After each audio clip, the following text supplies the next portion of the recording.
मान लीजिए हमारे पास में कुछ इस प्रकार का यह तार है और इस तार की जो लंबाई है वह 100 मीटर यानी कि 100 मीटर है। अब हम इस तार को इस प्रकार से यहां से काट रहे हैं जिससे यह तार दो भागों में विभक्त हो जाएगा। अब इसके पश्चात ये जो तार का बायां भाग है कटा हुआ, इससे हम एक समबाहु त्रिभुज यानी कि इक्विलेटरल ट्रायंगल की रचना करेंगे। तो ये जो देखिए हमारे पास बायां भाग है इस प्रकार का ये भाग, इससे हम एक इक्विलेटरल ट्रायंगल यानी समबाहु त्रिभुज बना लेते हैं। अब इसी प्रकार से ये जो दायां भाग है कटा हुआ यानी ये वाला भाग, इससे हम एक वर्ग यानी कि स्क्वायर की रचना करेंगे। तो मान लीजिए जो स्क्वायर है वह कुछ इस प्रकार से आने वाला है। अब मेरा सवाल आपसे एवं खुद से यह है कि मैं इस तार को किस प्रकार काटूं या कहां से काटूं कि ये जो समबाहु त्रिभुज और वर्ग इनका सम्मिलित क्षेत्रफल है, अर्थात क्षेत्रफलों का जो योग है वह न्यूनतम यानी कि मिनिमम आ जाए। तो चलिए अब इसका पता लगाते हैं और जिस चर को हम न्यूनतम यानी कि मिनिमाइज करना चाहते हैं या जिस चर के सापेक्ष हम बात कर रहे हैं उस चर को x कहेंगे। यानी बाईं ओर से जितने मीटर पर हमने इस तार को काटा है उस लंबाई को हम x मीटर कहेंगे।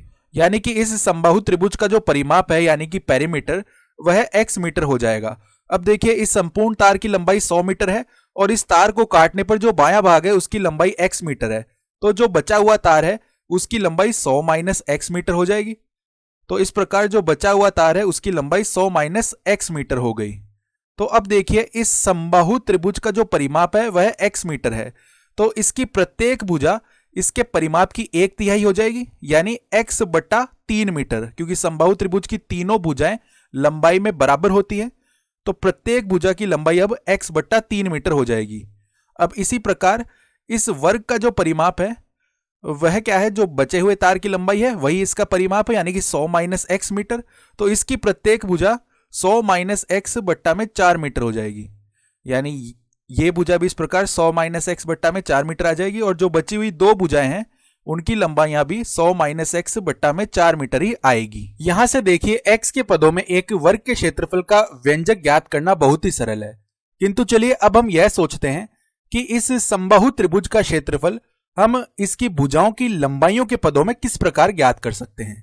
तो यहां पर मान लीजिए एक इस प्रकार से समबाहु त्रिभुज हमने बना लिया इस तरफ, और इसकी प्रत्येक भुजा की लंबाई s हमने मान ली है। तो मान लीजिए ये भुजा है, इसकी लंबाई भी s है, इस भुजा की लंबाई भी s है और इस भुजा की लंबाई भी s है। अब देखिए हम जानते हैं किसी भी त्रिभुज के लिए जो क्षेत्रफल यानी एरिया का सूत्र है वह क्या होता है, 1/2 गुणा में त्रिभुज का आधार यानी कि बेस ऑफ ट्रायंगल गुणा में त्रिभुज की ऊंचाई यानी कि हाइट ऑफ ट्रायंगल। और यहां पर देखिए आधार जो है वह s हो जाएगा और ऊंचाई की बात करें तो इस शीर्ष से जो इस प्रकार से यह लंब आ रहा होगा जिसे हम एल्टीट्यूड कहते हैं इंग्लिश में, तो इसे हम कह सकते हैं यहां पर यह समकोण बन रहा होगा। तो इस लंब की जो लंबाई होगी वही हमारी ऊंचाई हो जाएगी। तो इसको हम h से दर्शा लेते हैं इस लंबाई को। तो अब यहां से देखिए जो क्षेत्रफल है वो हम क्या लिख सकते हैं, क्षेत्रफल बराबर 1/2 गुणा में जो आधार है वह है s गुणा में जो ऊंचाई है वह कितनी है h। तो यहां पर s गुणा में h इस प्रकार आ गया। अब हम यह प्रयास करते हैं कि इस h को हम s के फलन के रूप में व्यक्त कर लें। यह करने हेतु हम देख सकते हैं कि इस समबाहु त्रिभुज का ये जो बायां भाग है यह एक समकोण त्रिभुज यानी कि राइट एंगल्ड ट्रायंगल है। तो इसे हम दर्शा लेते हैं इस प्रकार से, यह एक समकोण त्रिभुज आ रहा है। और यहां पर देखिए अब इस जो भुजा की लंबाई यानी इस समकोण त्रिभुज की जो निचली भुजा है इसकी लंबाई हम कैसे ज्ञात कर सकते हैं। हम जानते हैं कि यह जो लंब है, यह जो लंब आ रहा है जिसकी लंबाई h है, यह इस संपूर्ण आधार s को दो बराबर भागों में विभक्त कर देगा।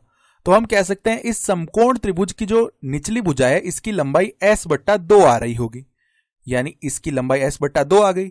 अब यह एक समकोण त्रिभुज है, इस प्रकार से यहां पर समकोण है, तो हम यहां पर पाइथागोरस प्रमेय का प्रयोग कर सकते हैं। यानी कि हम यहां से कह सकते हैं कर्ण का स्क्वायर बराबर में आधार का स्क्वायर प्लस में लंब का स्क्वायर, यानी h² जो लंब का स्क्वायर है प्लस में आधार का स्क्वायर है s/2 का स्क्वायर, यह किसके बराबर होगा, कर्ण का स्क्वायर यानी हाइपोटेन्यूज का स्क्वायर यानी s²। तो आगे हम लिख सकते हैं कि h² और यहां पर प्लस में प्लस में एस स्क्वायर बट्टा 4 बराबर में एस स्क्वायर।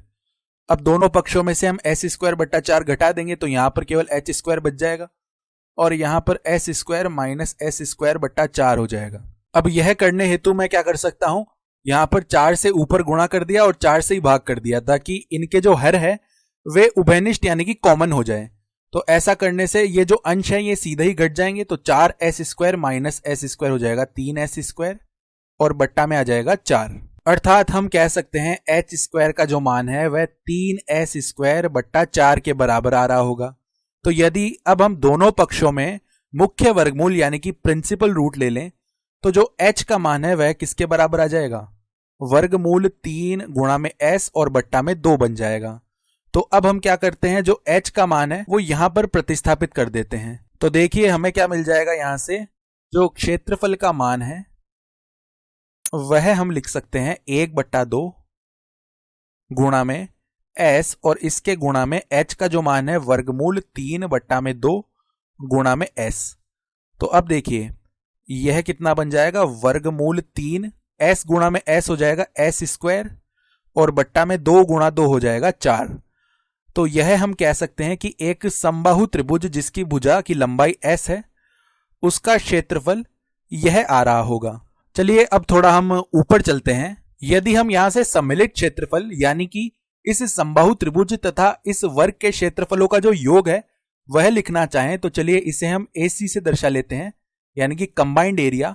यह देखिए क्या आ जाएगा, इस समबाहु त्रिभुज का क्षेत्रफल, तो इसे हम AT से दर्शा लेते हैं यानी एरिया ऑफ दिस ट्राइंगल, और प्लस में क्या हो जाएगा, इस वर्ग का क्षेत्रफल यानी एरिया ऑफ दिस स्क्वायर, इसे AS से दर्शा लेते हैं। तो यहां से देखिए अब इस समबाहु त्रिभुज का क्षेत्रफल कितना आ जाएगा।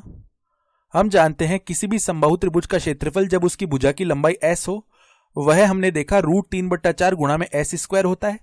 तो यहां पर √3/4 और जो s है यहां पर कितना है, x/3 है, तो x/3 का स्क्वायर हो जाएगा। देखिए हमने क्या किया है, यहां पर समबाहु त्रिभुज का क्षेत्रफल होता है √3/4 गुणा में s स्क्वायर, जहां पर s भुजा की लंबाई है और इस समबाहु त्रिभुज के लिए जो भुजा की लंबाई थी वह x/3 थी।